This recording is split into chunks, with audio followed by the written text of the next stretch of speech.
which are about to be hoisted into the helicopter. Now, as the helicopter enters a hover, rescue checklist number 2 is being completed. Currently, the flight mechanic is putting on his safety harness, turning on and checking the hoist, as well as the hoist cable.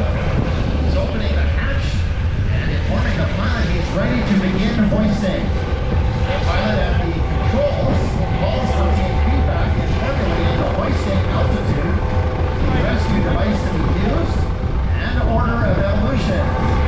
Then summarizes the final brief back to the crew for smooth execution.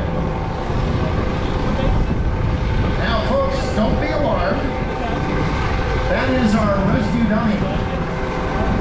Our pretend person in distress that our swimmer momentarily is going to come to the aid of.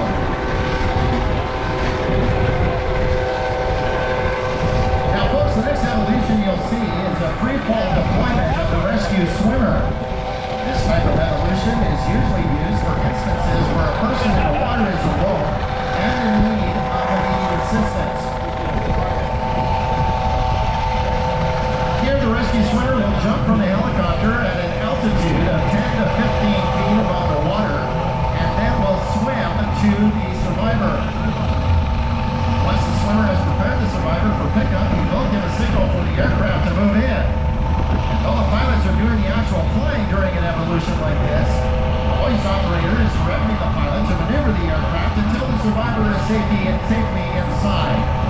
And there you see the legs of our swimmer dangling out of the MH-65 Dolphin helicopter, and in just a moment you're going to see him jump into the water to tend to the needs of our victim that is being deployed into the water. As you can see, he's going to bring the helicopter a little bit lower to the water, about 10 to 15 feet, and there goes our swimmer.